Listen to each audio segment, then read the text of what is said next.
Okay. So, hey everyone.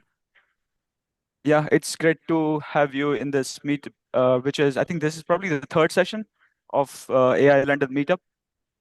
And this is a business review meetup. I think this is where we look at how AI specific technologies are helping business. And it's great to have Pooja here, who is going to talk about AI tools and trends and talk about agents as well. So I'll quickly introduce myself. I'm Prasad. I'm a director of OntoScale AI, and I've worked in tech industry for a very long time. I've worked in companies like Capital One, Expedia, in different roles like engineering and sometimes in engineering leadership. More recently, I'm leading this AI agency. I think we are building AI solutions and automation solutions for mainly small and medium companies, but there are exceptions. I think I'm also working with a big pharma giant on helping them with some AI automation and rack solutions. So it's great to have you here. And I'll introduce our speaker, Pooja. And Pooja, I don't think I'll do the best job here, but I think I'll quickly summarize your experience and then you can, feel free to introduce yourself. So I think Pooja is the founder of Power Up AI. It's in Frankfurt, and Pooja is, by the way, really, really, kind of just going viral on LinkedIn. And I think that's how I found Pooja as well. And Pooja is doing some great work with AI automation and AI training as well, and she works with a lot of businesses and helps them. I think Pooja has come with a great experience of working with some leading companies like P&G and Kell, and also AI startups. I think there is an echo, so I'm hearing myself speak as well. And Pooja has done MBA from INSEAD as well, which is like a really prestigious institution for business. Cool, Pooja, all over to you, and yeah, take it away. Thank you, Prasad. Let me start sharing my screen. Give me a second. You can see my screen, right? And hear me well. Wonderful. Good evening, everyone, and welcome to AI London Meetup. Really glad to meet you all here. And today's session, I am going to cover basically how you can start using AI at scale. I mean, AI, there is a lot of noise. You are hearing it probably everywhere. But there is still a big gap on using AI at scale. And what I am learning during my experience, so I'm working as an AI consultant and as an AI trainer, what I'm learning is that AI tools are helpful, but they're not really transforming the business. It's the AI systems that you need if you really want business transformation. And that is what I'm going to show today with some actual live demos. Let's have fun, and I hope you find this session helpful. A little bit about myself. Prasad has already introduced. My name is Pooja, and I'm the founder of Power Up AI. I'm based in Frankfurt, Germany, originally from India, but living in Germany now for almost a decade. I'm an engineer turned marketer turned entrepreneur now. I have actually been working in AI and automation since 2017. And this was a purely accidental journey for me. My background is operational. I used to work in a very day-to-day operation kind of role at Procter& Gamble. I was leading the operations team there. And in 2017, they basically started off with a huge automation project. And this is something I'm talking about, the forefather of generative AI. It was robotic process automation at that time. So when we started off that project, I mean, I was just there as to provide the business insights to the team. But what I realized that there was a huge resistance in accepting this technology by the business team.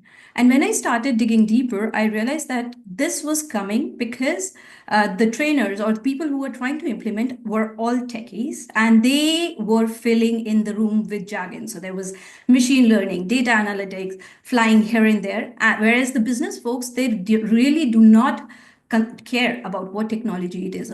All they want to understand is how is it going to help them, how many hours can they save, or how much dollar value can they save. I mean, they think in very black and white kind of dimensions. So for me, then, I mean, that's where it all started. That's when I started on as a bridging role between technology and business, helping them translate this requirement between the two worlds. Basically, there are two worlds far apart. I have also worked at Henkel, and after my MBA at INSEAD, I worked at a KKR portfolio deep tech AI company in Frankfurt. I'm also a Perplexity AI Business Fellow for 2025. It is yet to start, but I'm super excited on what's there to come. Meanwhile, since I have started my company last year, I have already trained around 150 plus business executives, C-suite leaders, and also the partners at leading law firms here in Frankfurt, university professors. That is like one side of my portfolio or my services. The other, I'm helping SMBs in implementing very practical solutions in the technology stack that they already have. So for them, I am helping like very traditional manufacturing companies in automating processes, marketing agencies, and so on. And I would be sharing some use cases today. Meanwhile, please feel free to drop in any questions you may have in the chat box, and we will be spending last 15 to 20 minutes in answering the Q&A. Wonderful. So there is this, like, I was reading, there are almost 400 million generative AI ChatGPT users, and this is from this December 2024. Now the numbers must have increased. But what we are seeing right now in the business is like this huge gap, which is actually widening, and I call it the AI fortune gap. So on one side, which is the majority, 87% are the dabblers. So dabblers are, people who know that there is ChatGPT, Perplexity, maybe some other AI chatbots. They are using it for one-off queries. I mean, most of them are using it for writing emails or sometimes even replacing Google, and that's pretty much it. And this is the big chunk. But because of that, what they are seeing is like there is this notion that is developing that AI is not really helping business. There is no ROI. It is there, but what's the use case, right? However, there is this 13% whom I call this strategist group.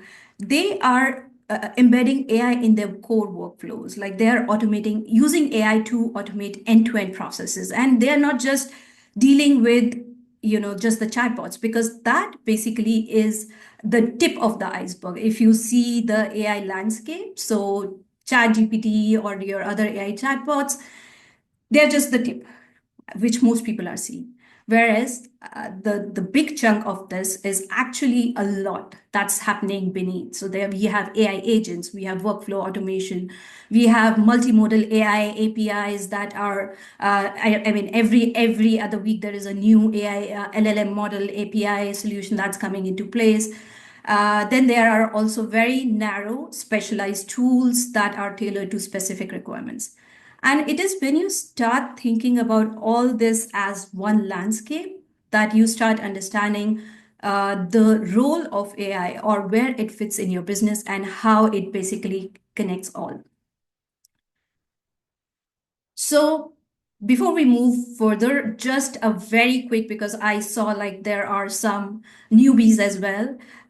1 minute crash course on AI. So what we say AI is actually, it's like it has become more a colloquial term. It's actually generative AI. But when you start thinking about AI, it is like, think of it like a super smart, futuristic robot, right? That has the capability to think and act like humans. Now, this bot, the brain of this bot is actually machine learning, right? So, machine learning is something that's not new. I mean, AI is not new. AI has come into existence in 60s, artificial intelligence. Machine learning, again, something we have always been using. So, your Amazon shopping, Netflix recommendation, they are all driven by machine learning. And that is what controls this AI. Now, when you start going deeper, you have deep learning, which is what this core area of the entire AI landscape, which works on very complex problems. Example, self-driving cars. Then So generative AI is basically the newest skill that this bot has learned, which is to imitate humans. So based on like huge amounts of data that it is trained on, it has started imitating humans. And if you want to think about it, it is more like a fancy or a very fast autocomplete. That's basically the underlying technology. So an LLM, then again, very specialized form of generative AI, which is focused on understanding how humans interact. So at scale, basically, this is all happening at a very large scale and at a very fast speed. But the underlying umbrella or the overarching umbrella for all of this is basically driven by machine learning and your artificial intelligence. Very simple, like in very simple terms. I do not want to go too technical about it. But coming on to different LLMs that are in the market, this is not really an exhaustive list here, by the way. It's only the top six I have picked up. And what I'm realizing, like all these LLMs are not same. And when you start thinking from business perspective, think of them like picking up the right team member for the right task. And there is a lot of confusion in the market right now, which one to use. Like we have ChatGPT, Copilot, DeepSeek, and again, I think they have also come up with new ones like Quen. There is recently China has released Manus AI and so on. I have not really tested all of them, but these are the top six that I am actually using, and I can tell you where to use what. So ChatGPT is basically your all-purpose chatbot for everyday tasks. As simple as that. It can generate images. It can basically help you write. It can also help you analyze the PDF, text, and images, and so on. Copilot, I call it the corporate king because Copilot is primarily used by large corporates right now because it has very good integration with Microsoft Suite. It it can work flawlessly between PowerPoint, Word, Microsoft Excel, collecting all the information. In terms of LLM capabilities, I am not a biggest fan of Copilot because it's okay. I mean, if your corporate does not give you an option, then of course Copilot is there, but not one of the best, if you ask me. Then we have DeepSeek, your budget friendly, recently released multimodal LLM. Claude, again, one of the best ones when it comes to writing, coding, and data analysis. And Gemini is perfect if you are using Google Suite. So if you are a G Suite user, then go for Gemini. And then Perplexity. Perplexity is not really an LLM, but it is one of the best tools when it comes to research. So what is Perplexity? It's basically taking all the LLMs into consideration, and they have built the perfect product for market research, for internet, for different kind of research, basically. And not now with the deep research model. I don't know if you have tried already, but they have recently introduced a deep research, Perplexity Deep Research. It is exceptional if you want to do industry research on a company, if you want to do, dig into the financial numbers of a company, of any industry, geography, or whatever. Like it is super good because it goes much deeper than a usual web search. And it is also able to analyze, let's say on web, you can have basically sources with contradictory information. But Perplexity Deep Research can take all of that into consideration. And based on the context that you provide, it can analyze that contradictory information and give you a recommendation for that. So that's Perplexity for you. And then comes all these very specialized tools. I cannot basically come collect them all here, but here are what some of the best ones or some of the most useful ones that I am using in my day to day.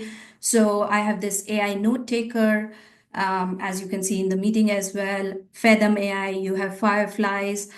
These AI note takers are wonderful because they not only generate summaries, I am using it for further use cases. For example, I take the summaries and then feed it to my custom GPTs to generate proposal for clients to help me come up with the content, like very targeted content and, very practical kind of use cases. Then you have your video avatar. I'm sure you must have heard of HeyGen and Synthesia. You can basically use that for customer onboarding, customer support. Maybe you can usually I see people using them on their websites to give it more personalized approach. And then if you are into the sales role, I can highly recommend Persona or Clay for lead enrichment. And then you have image generation, voice agents, and slide makers. I mean, the tools are evolving. So there are new tools coming every day. What you have to see is basically what's your requirement, what's the business case that you want to solve, or the business problem that you want to solve. And then you have to go and find the tool, not the other way around. Wonderful. So, with that, let's jump into our first use case. Very simple, right? We all have been there, where we have spent probably hours working on a report, crunching numbers, trying to make sense out of it, and then coming up with a fancy dashboard, a fancy presentation to present to your leadership, right? So I have done that. Like on an average, executive spends like 4 to 5 hours weekly on reports, and 76% of those reports are created manually with spreadsheets. Still, it is super manual. People go like most of the folks, they are going into Excel, creating manual dashboards and so on. However, AI tools are perfectly placed to solve this problem, and that is what we are going to see now. So let me take you to Claude for that. Uh, Claude has these features. If you are on the professional plan, I don't think this feature exists on the free plan, but if you're on the professional plan, you can generate artifacts. And artifacts are basically, something that it generates. So basically, it codes in the background. And you can generate web pages, you can generate interactive dashboards with it. You can generate, let's say, very images and graphics with as artifacts. So what I'm going to show you today is a very quick example on how you can take a financial report. So for example, here I will just give me a second. I will copy paste my prompt. It's a very simple prompt. Like I am not writing one-page prompt here. I simply give it a role, expert data analyst, and then asking it to analyze the attached report. So I am sharing the report as well. It is for demo purposes. I am taking like the quarterly report of IBM and hoping it attaches. Yeah. And then I'm asking it to create an interactive dashboard focusing on the main KPIs, which is revenue, cost, and key metrics, and including the performance of different business units. And I always add, because I know these tools tend to hallucinate a lot. Sometimes they even invent numbers. So I make sure to add, like, make sure to follow the data from the report so that it does not invent numbers. And this helps. So let me give it a go here. What you would see now is another window will open and it starts coding in the background.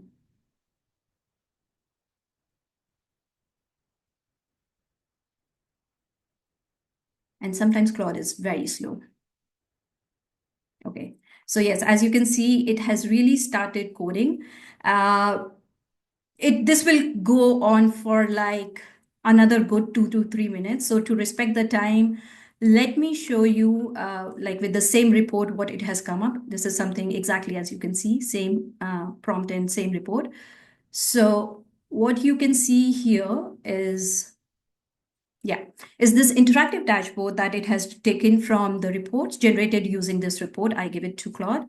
It has the Q4 numbers, and because I asked it to focus on key metrics, so revenue, profit, free cash flow, then it focuses on revenue, different business segments, gross profit margin, software segment, generative AI outlook. And the best part is that it has given me for full year and Q4. So this basically took me less than 2 minutes to generate. Now, of course, like in real cases, you will have to always verify if the data is correct, if it has not hallucinated, if it is making sense or not. So it may take like 30 to 40 minutes, but still it is much, much faster than what it used to take in a traditional way to generate such dashboards. And let's say if you want to share this, right? Because you would love to share this during a presentation with your leadership or somewhere, all you have to do is go on to publish and copy the link. And you would come up with a URL which you can directly use in your presentations. So it would become like like a web interface that you can show during your presentations. Now, I also, during my trainings, I often get the question like how to convert this into either, or how to transport this either into Google Sheets or Microsoft Excel, because that's what most people are using within the companies. So simply, once you are happy with the dashboard, once you're happy with the numbers, just ask Claude to give you a Excel compatible code or Google Sheet, whatever you are using, a compatible code, and just simply copy paste that in your Google Sheet or Microsoft Excel. And you would be able to replicate this in your corporate tool, whatever you are using. Let's see what it has done so far. Yeah, it is still coding. Sometimes it takes time. Okay, there is some error here as well.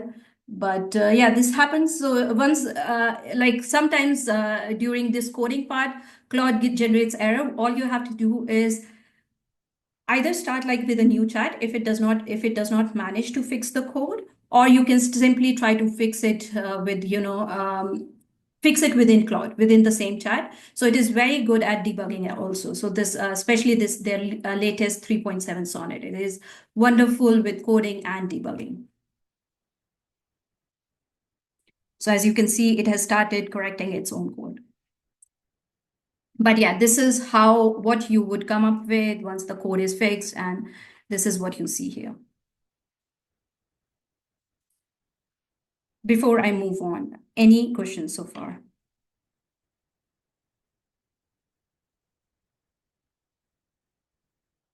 Only what type of people might be attending.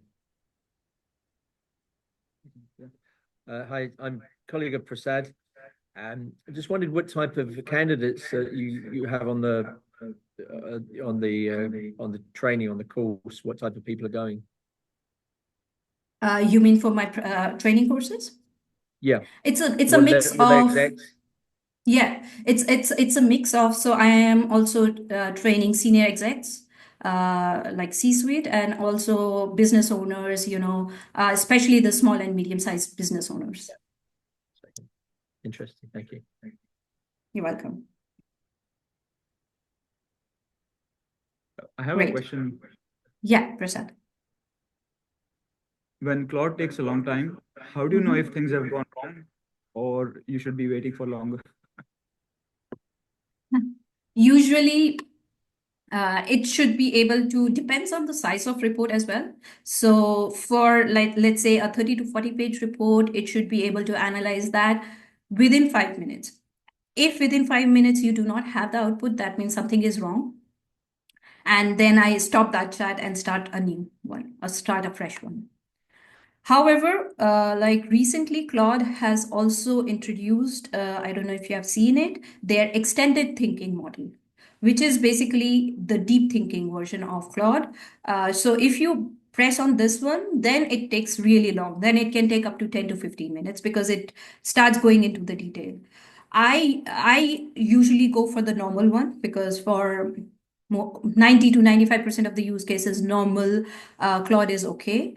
It's only when you have to do something super detailed, either like a strategy kind of task, you have different parameters and you want Claude to come up with a strategy. For those kind of tasks, I go for the extended reasoning one. Or even for coding, like I mean, I'm not much of a like none more. My use cases are not really related to coding, but if someone is using Claude for coding, if you are going into complex applications, then you can switch on the extended reasoning. Makes sense. Yeah, thanks. Thanks for that. Wonderful. Anyone else? Any questions on that? Yeah.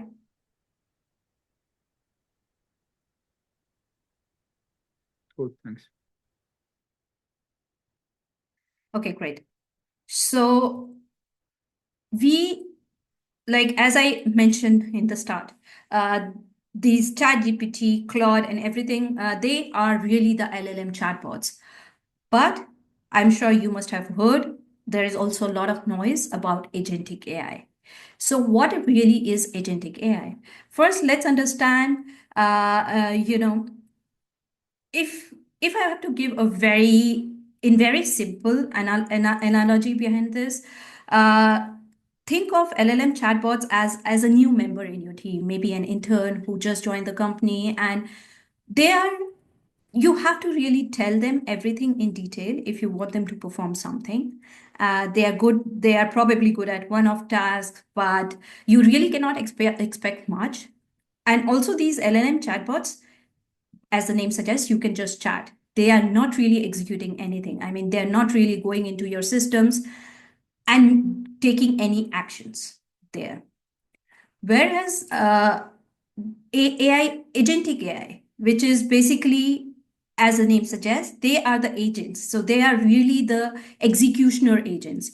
Now we have two different kind of agentic AIs. As I mean, this definition is also evolving. To be honest, if you ask what is an AI agent to 10 different people, 10 different AI practitioners, you would get different answers.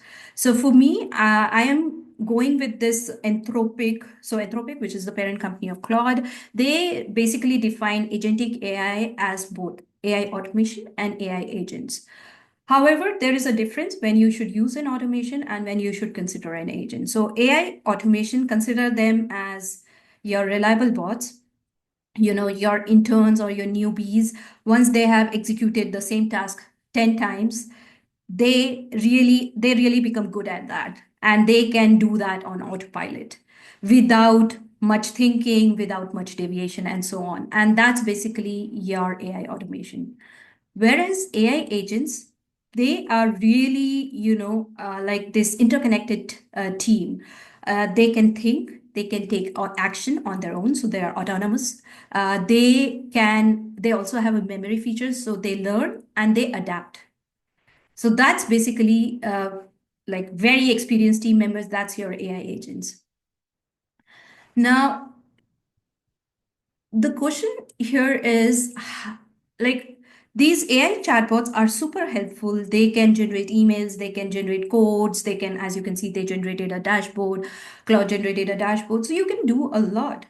However, how do you scale it? Because it's not really scalable if you have to go to Claude or you have to go to Perplexity every time and put a prompt there, right? If you are running this for, let's take example of market research. So Claude, Perplexity Deep Research is really good at it. All you have to go do is go onto Perplexity, like here, and again, if you click on this one, you can see they have different models. So I always go for, I mean, depending on the task. So if I am doing a market research or industry research, I go on to deep research, ask it to say research about a company, industry, and it can really dig into 60 to 70 sources. Maybe we can run this in the background while I talk. So let's say um, I want it to research on a company. So I'm taking a demo company, Continental, and focusing on the strategic initiatives for 2025. Yeah. Leadership update, key challenges, and so on. And I will use deep research for this.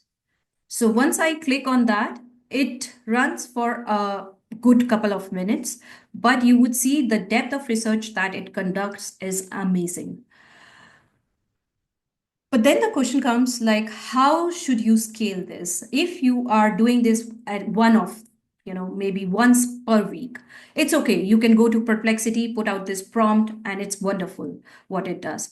But if you are a research company that is running this kind of task 10 times a day or maybe 10 to 50 times a week, it's not really it's not really scalable that you can keep on doing this. So that's when these no code automation comes into existence. So let this run and we will come back to this. So automation is basically that bridge that helps you go from tools or AI chatbots to really converting them into scalable solutions or team members that can, execute your command at scale. But before we jump into automation, like to run these automation, you have to understand what API is because they play a key role. So API or application programming interface, in very simple terms, this is basically the messenger which with which the two different applications talk with each other. So with API, for example, my ChatGPT can talk with my Google Sheets, or Perplexity can talk with my email, for example, and they can connect with each other and understand what's going on. That's API.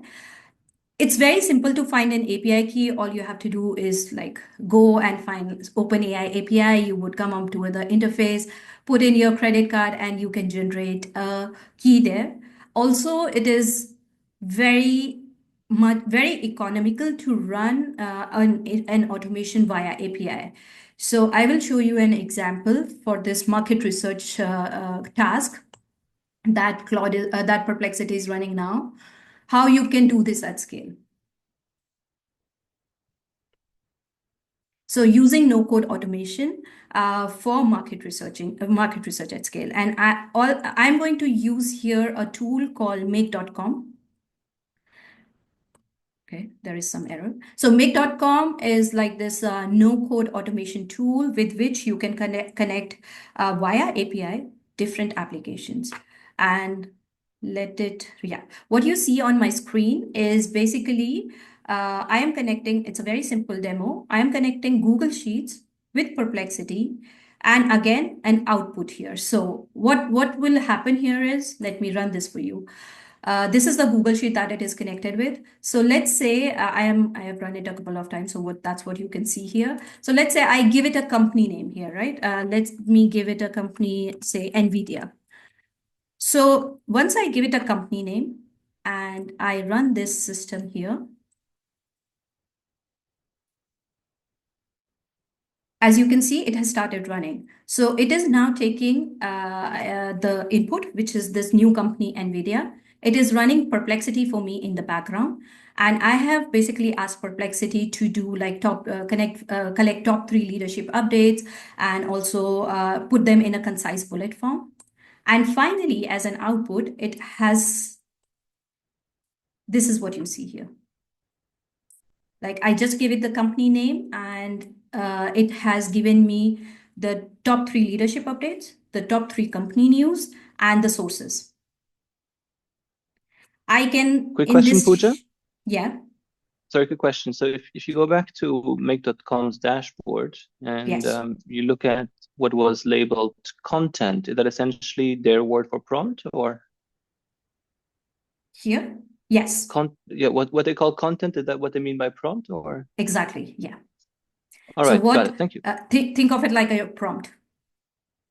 So I mean, the exact same thing as I put on Perplexity interface, I have put here like research latest updates on company name, provide top 3 leadership updates, and so on. So yeah, I mean, as you can see, it just run that. Once I triggered it, it runs. It gives me the top 3 news, company news update with sources. I can put in like 10, 100 different company names and it would do the same step for me again and again. And it takes like for this kind of setup, if I'm not wrong, it takes only a couple of cents. I think even 3 to 4 cents to run this setup from Perplexity. So it's super cheap even if you want to run this at scale.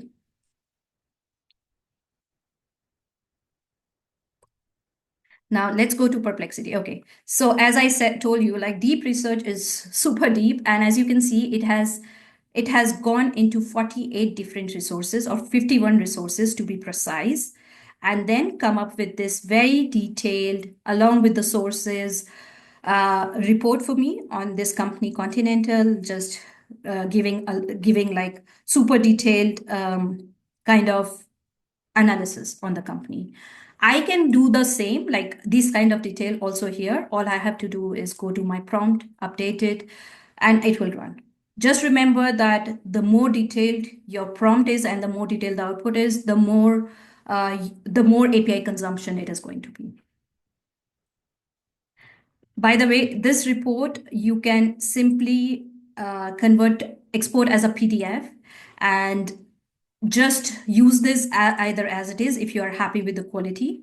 Like as you can see on my screen, it's a super detailed report. You can use it as it is, or you can even use this for further like creating either the reach out messages if you are in the sales team, or marketing content, or whatever you are doing. So it is super useful, this feature in Perplexity. And when it comes to the basic anatomy of any automation flow, it always stays the same. There is a trigger. It can be time-based, or as you can see in this use case, it was when I entered a new company name in the Excel sheet or in my Google sheet. Then there is an action, which was the Perplexity research here, and then there is an output. That's pretty much it. And you can make it as complex as you want with 2 actions and 2 triggers and 5 outputs, or you can keep it very simple. So that's automation. Now, automation is also agentic AI, because it is like taking an action. It is writing something in your system. So for example, here in this automation, instead of Google Sheet, I can ask it to mail me this, directly send me an email. So that kind of, it's still agentic in a way, but the difference between this and an AI agent is, no matter what, automation in make.com is always going to be same. It will have the same kind of input, same kind of output, and it will always run this prompt no matter what. Like there is no way for me to select, okay, today I do not want to have just the leadership update, but also include financial update for this particular company. No, because whatever is in there, it will run it as it is.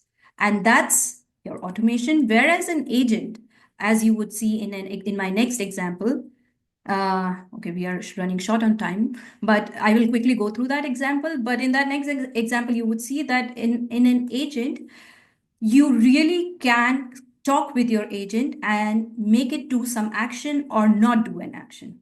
And that's where the autonomous part comes into play. Very quickly, like the agentic AI tools for your workflow, which is automation, you have Make, Zapier, there are tons. For me, Make and Zapier are perfect, and also N8N. It's a latest one, but super, super powerful. For agents, again, no code, you can use N8N, Relevance, Zapier agents, Lindy. So there are a lot of agentic platforms coming into play, but make sure that whatever you use, it has been in the market for some time, because you want the performance to be reliable, and you want it to exist at least for next 1 year, 1 to 2 years. AI agent. So AI agent, if you want to think very like as an ideal AI agent, maybe we'll have this in next couple of months, next couple of years, I don't know. But agent in your sales team could look like, your sales agent telling your content agent, hey, this message resonated with the manufacturers or the vendors all on its own. And your content agent would then be able to use this as an input and provide content that works well, adjust its content strategy on its own. This is really an ideal agent scenario. Are we there? Not yet. But we are at a place where with human plus AI interaction, we are still able to achieve a lot. And that is what I'm going to show you quickly in this competitor analyst agent that I have created in Relevance AI. But before I get into this, so when you are seeing this agent, just think of it as a team, right? There is this manager agent. So manager agent is the one that I'm going to interact with. And under this manager agent, you have an industry analyst, you have a competitor tracker, you have a customer sentiment analyst. So basically the sentiment analyzer is going on to review platforms like Trustpilot analyzing the customer feedback about the product or about the company that I'm going to use as a demo, making sense out of it, going one step deeper, analyzing the sentiment, and able to identify the gaps to suggest you that, here is where your competitor is not doing great. So you have an opportunity. You have your social media auditor, so it can go onto different social media platforms, see what your competitor is doing, and give you a detailed report. And all of these then reports to reporting agent, which is compiling everything into a report, into a nice report that I need. So as you can see here, this is the competitor analyst agent in Relevance AI. Relevance AI is this no-code AI agent creator. And then as a team, I have the social media, I have the Trustpilot review summarizer, I have the industry news, then I have like a competitor research product agent. So let me say, can you help me on competitive research on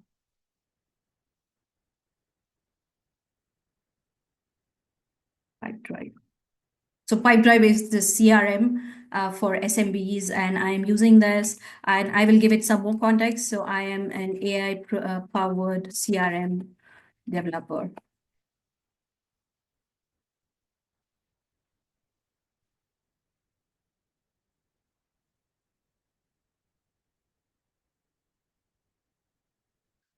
So as you can see, once I give it the context, I do not, first thing is, since it's a very custom agent that I built for my own business, I do not have to be very detailed in the prompting. Like I do not have to give it huge context because it understands my business. And as you can see, it then starts performing actions in the background. It is running the industry news for me. It is going into Trustpilot review summarizer. It will just take all what's happening on the Trustpilot with Pipedrive, summarize it all.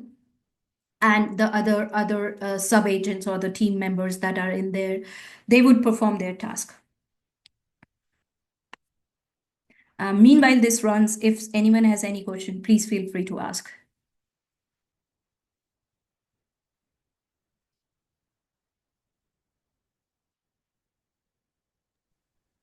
We have a question from Steve. Yes. When is your next transform marketing with AI course scheduled? Yes, I will come to that.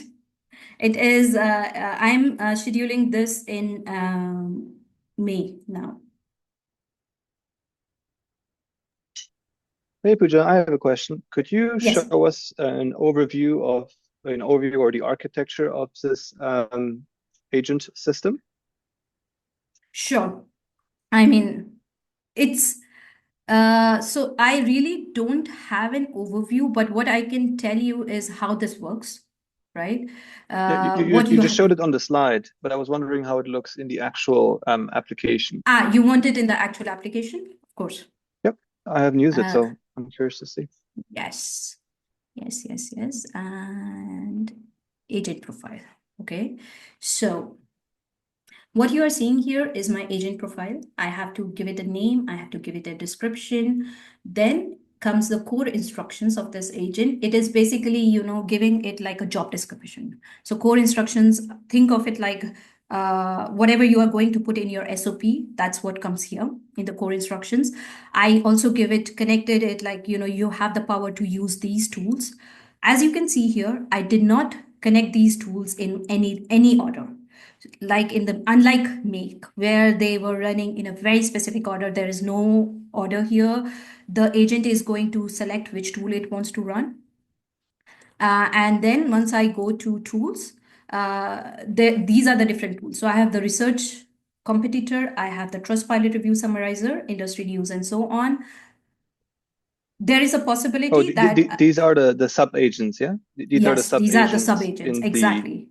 In the analogy of a team, okay? Yes, these are the sub agents. These are the team members. I have the option to either give them the auto run capability or an approval required, or let the agent decide. And this let the agent decide is where your autonomous feature comes into play. Because then based on your core instructions or how you have given the job description to agent will decide if it is going to run this tool or not for this specific task. Great. And then the sub agents below tools, what are that then? These are very similar, like I will show it to you. So let's say I can use this competitor analyst agent as a sub agent into another huge agent. So very hierarchical, like you have in the org structures. So I can make, like a strategy agent, which is doing competitor analysis, with then another similar kind of agent, which is doing company analysis, very McKinsey kind of analysis and agent structure or analysis Okay. that you can So, build in. sorry, then I have another stupid question, which is what's the difference between a tool and a sub agent then? So sub tool is doing one very particular task. Like each tool will do only one specific action. So for example, Trustpilot review summarizer is only going to Trustpilot, get the reviews and, summarizing it. Whereas a sub agent like this, let's say if I want to use this, my competitor analyst as a sub agent, it can do multiple actions. So if you start thinking from your org structure point of view, you have the junior team members who are usually doing one task or they are proficient at one specific task. Then you have middle managers who are taking care of multiple roles or multiple functions. And then you have senior managers who are taking care of multiple divisions, multiple business units. Thank you. Understood. So the tools are Yeah. the tasks and the sub agents are the executors of those Yes. tasks. That's it. Okay, so as you can see, it has run, the competitor analyst agent has run. There is it has given me major market moves, customer sentiment shift, product evolution, sales enablement, and so on and so forth. As you see, it still did not give me anything on LinkedIn. Why? Because I made, the way I have made it is LinkedIn analysis or social media analysis is very autonomous. It only runs when you ask for it. So if I do not ask for it, it's done. It will give me the report. But if I ask, say, I want a social media audit as well. So then the agent will decide, okay, because the human or the whoever is interacting is asking for social media audit. So it has to then take the LinkedIn tool into consideration. Yeah, so see, it has started extracting the LinkedIn data without me telling, run the LinkedIn tool or something.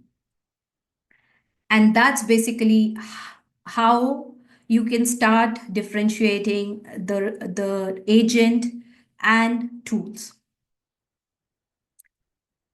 So let it run in the background. I will come to this probably later. But from task to teams is basically what agentic AI is meant for. So when you start thinking of agent, we already talked, like map your process, what it has to do, what the exact process flow looks like. This is before you even decide what tool to use. Start defining roles and responsibilities in a very structured manner, because the more structure your agentic flow is, the better output you are going to get.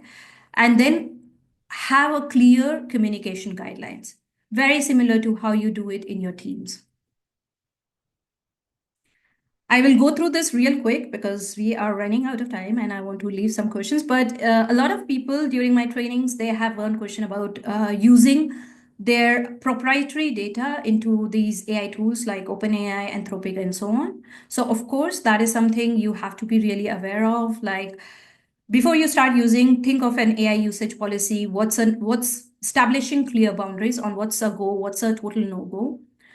Start with simple processes, not very data sensitive, like this market research agent that our competitor agent. It is taking everything from external sources. So really, like my company information is not going out there. But even if it is going out, you have options to redact the information. So for example, client name, any financial data, just remove that. All tools, including OpenAI, Anthropic, they give you an option to opt out of training. So use that. So at least you would be sure that your data is not used for training. And if you are running highly sensitive data processes, I would consider using the enterprise version. enterprise version are really using enterprise grade security protocols. So, for example, there is SSO, they have two-factor authentication, and also they are like end-to-end encrypted both at so two at two stages it is end-to-end encrypted and so on and so forth. And of course, they do not then use the data to train. And these are the some of like there is no official guideline even yet, even within EU AI Act, there is no official checklist on what you should look for, but this is generally like for GDPR, like end-to-end data encryption and SOC 2 and GDPR compliance, no third-party data sharing, and so on. So if you are super concerned about data privacy, take that into consideration. And of course, like AI hallucinates, it will keep hallucinating. So you have to always verify the output, no matter how good it looks. I will skip this. And also very quickly on these AI pitfalls like garbage in, garbage out. You have to be very particular about if you're using LLM chatbots, be very specific in your prompts. If you're using an AI automation like either in Make or Relevance that I've shown, be very specific of the input data that is going in, because if it is not clean, you would get a very garbled kind of output. There is always this bias blind that you have to be aware of, and also the human factor that should never be skipped. I mean, a lot of people, when they start thinking about automation, they have in their head, oh, this is 100% automated. No, nothing is 100% automated. You should always have an human overview in there. There, like I still cannot trust an AI tool to, directly interact with my clients. No. So that's basically it. And since someone already asked about the next program, so I am launching this 6-week AI Revenue Accelerator. This is basically one of the very holistic programs wherein I am going to cover like the 6-module system. It's specifically designed for small and medium businesses. You would have strategic foundation in AI tools, content. So basically, different pillars of your business. So content creation, lead generation, sales, customer success, which would also include things like automating onboarding, AI video welcome sequence, and so on, and your productivity enhancement with Google Workspace or Copilot, whatever you are using. So specifically designed for small and medium businesses, end-to-end kind of AI program. If you are interested in learning more about this program, so I can give you like an overview. It's 6 weeks, mix of live and on-demand courses. You will get access to a lot of plug and play templates, AI agents. So for example, like this research agent that I'm showing here, you can basically take this, implement in your AI Relevance AI account and start using. That's basically it. And yeah, of course, like there is also an opportunity if you want to leverage like one-on-one consulting for your business.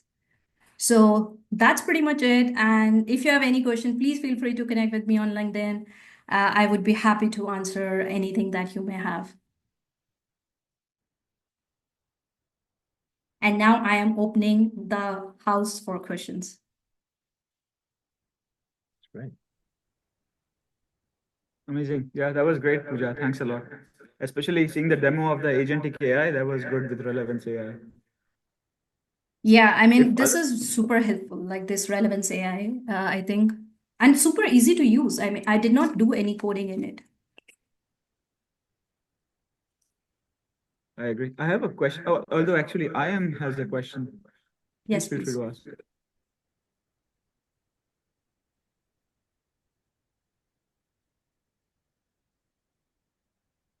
I am. Do you have a question? No, I was clapping. Okay. Sorry. That was a hand I rather was than doing the reaction clapping because I thought it's awesome. When I think of a question, so you were showing a lot of tools, especially no coding tools. So let me put on my pessimism hat. Are companies still gonna hire data scientists, or should all data scientists train on something else?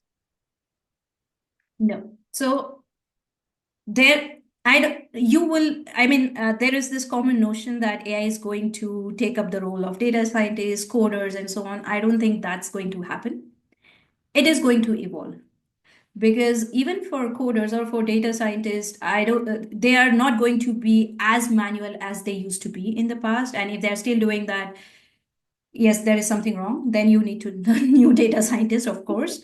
But what they're going to do is like their impact and their scale is going to multifold, because they can now what used to take them hours they can do in minutes with the help of AI. However, you still need an expert, like whatever code AI generates. It is, if you're not an expert, it is very difficult to debug it. I am not a coder, and if I am using it for some very simple kind of coding, it take me hours to start debugging it. And if as an expert coder, someone can come and quickly pinpoint, okay, there is an error here. Same goes for marketing. Like if you're using AI to write, you can see all sort of AI generated garbage on social media, and you can immediately figure out that this is written by ChatGPT. Whereas if you are a marketer or an expert writer and then you are using AI, you see that, okay, this person has done some back and forth with the AI tools. So I don't see this rules to be completely outdated or eliminated. They will evolve for sure. Hope that answers. Yeah, I was curious how your take is on that. Because I'm seeing those no coding things, and then I was thinking, what about the people who still code? But that makes sense. Yeah.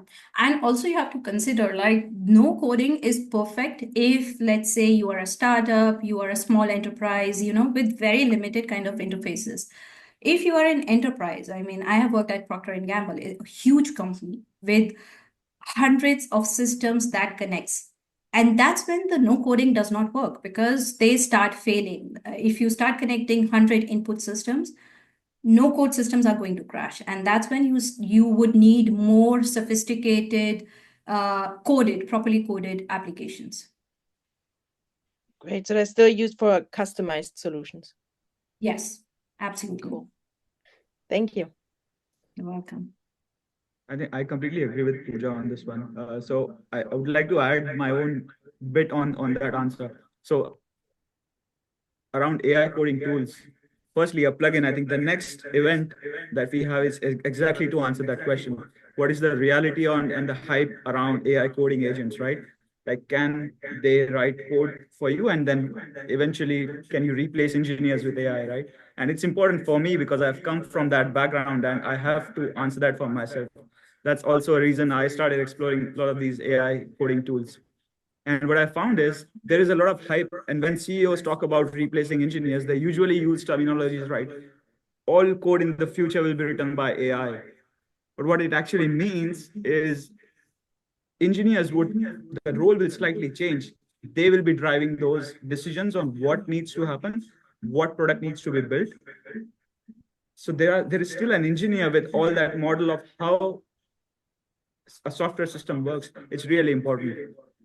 To take a simple example, I was talking to one of my clients who wanted to use a tool called bolt.new to create a website. And this person wanted to add calendar integration and some databases and everything.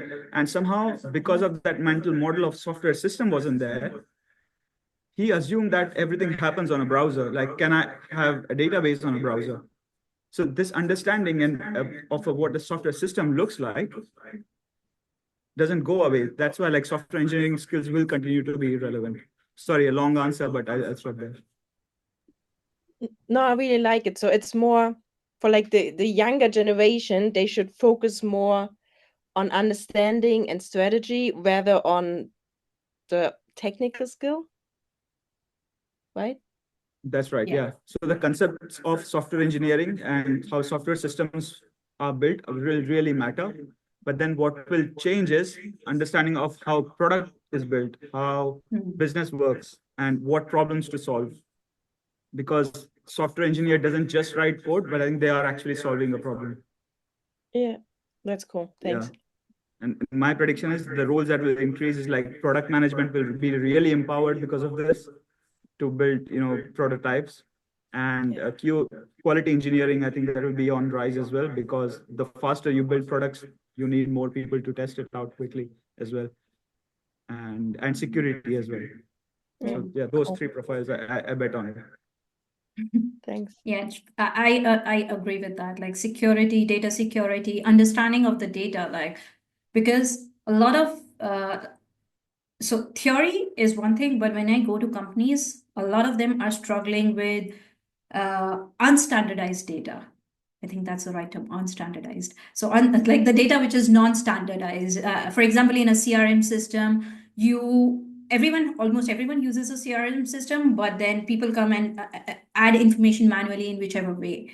And when you start automating with that kind of data, it really becomes a pain because AI systems are then not able to understand. Let's say if I'm speaking with a head of sales or a VP of sales or a vice president of sales, all these kind of unstandardization you see in these CRM systems, right?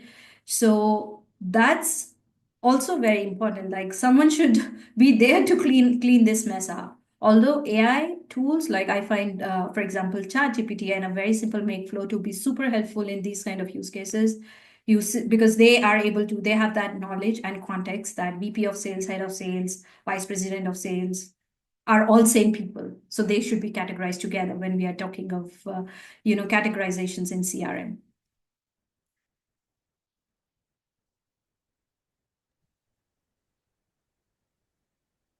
Amazing.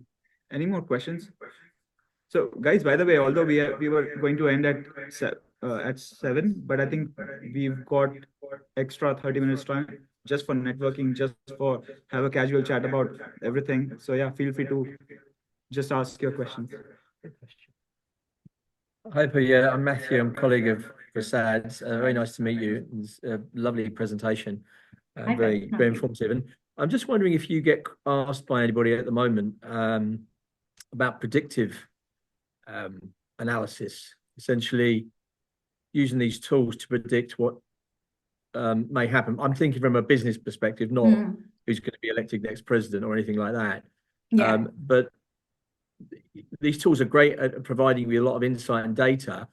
But I'm sure that people will probably start to say, so what do I make of all this? And, if I was a manufacturer or had a product, can I predict what is the next best thing that I would want to design, market, sell, etc.? I just wonder if you get those type of questions at the moment. Not really at the moment, because I am mostly focusing on sales and marketing, and there is not too much of predictive analytics involved there. However, in my past roles, I have worked in manufacturing, I have worked in supply chain, and that's where this predictive analytics comes into play. So there I know, because I still have my links in the supply chain network. And for them, yes, they are still very much into that area. They're still looking solutions for that. Now, generative AI in particular is not really exceptional at predictive analytics. Like it cannot really, there is not a specific use case of generative AI in predictive analytics unless you develop something customized, right? But what it is good at is, the step that comes before. So really, as I mentioned, standardizing the data, because with predictive analytics, you really need standardized data in a structured format. And that's only when your predictive tools come or starts working. So that's where the role of generative AI is evolving, I see, in the market. But really, like, I don't think, or at least I am not aware of application of generative AI indirectly in predictive, unless like someone has seen that.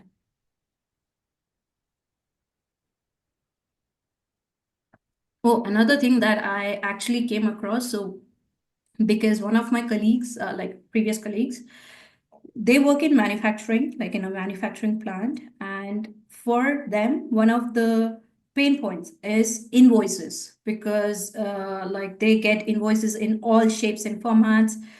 And it is very difficult to really automate something based on that. And that is a big problem with a lot of these manufacturing kind of use cases, because it all starts from invoicing, then it triggers something in the ERP system, and that's when your automation starts. So that's when they have now started using generative AI solutions, because For example, Mistral, this has recently released their OCR API, which I'm hearing is pretty good. It is really good at, reading or understanding the context on differently formatted invoices. Even Google has that, by the way, and it is super cheap.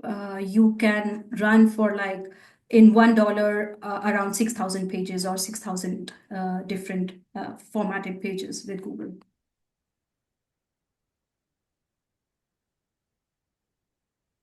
Thank you. Interesting.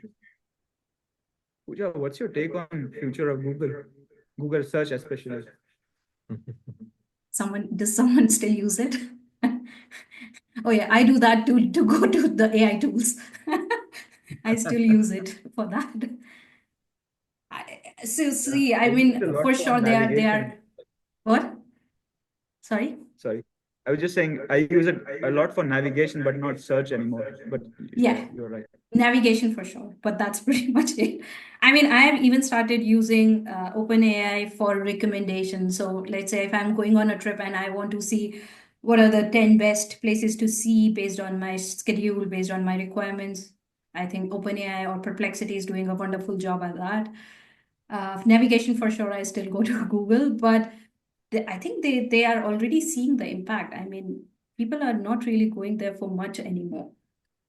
Yeah, I think their search volumes are going. I noticed the panic when I go on a Google page. It started showing me an old Google ad that I had deactivated on the front page on the top. So basically, they want us to reactivate their Google ad. Basically, they want more ad business. That is an indication that probably it's going down, and they could see the volume going down. And I can see the promotions in my Gmail. Like earlier, it used to be like 2 or 3, but now I get like a bunch of promotion. Yeah, I see the same. And I think also one thing that is changing is so earlier it used to be search engine optimization, right? You have to, if you're putting out something, you have to make it SEO optimized. Now I'm seeing a new trend of making it GEO, so generative engine optimization. How basically, let's say if you have a company page or your personal page, how it should start appearing in ChatGPT or Perplexity.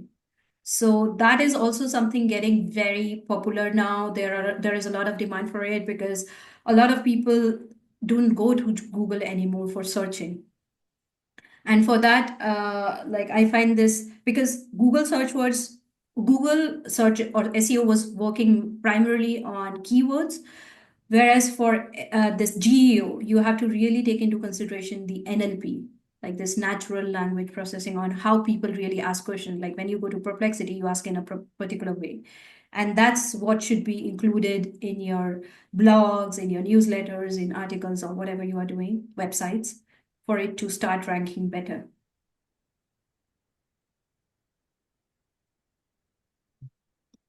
Nice, amazing. Rosin, Steve, Katie, Julian, what's going on in your minds? Sorry to just point out your names. I just saw. I thought we can chat. Like I said, it's just a casual chat. I've got kids to bring to bed. So thank you very much, Pooja. Much appreciated. And it's so nice to have an AI expert be high on substance and no bullshit. Thank you for that. Bye-bye. Thank you, Julian. Thanks for joining. Thank you. Bye-bye. I would stop the recording now.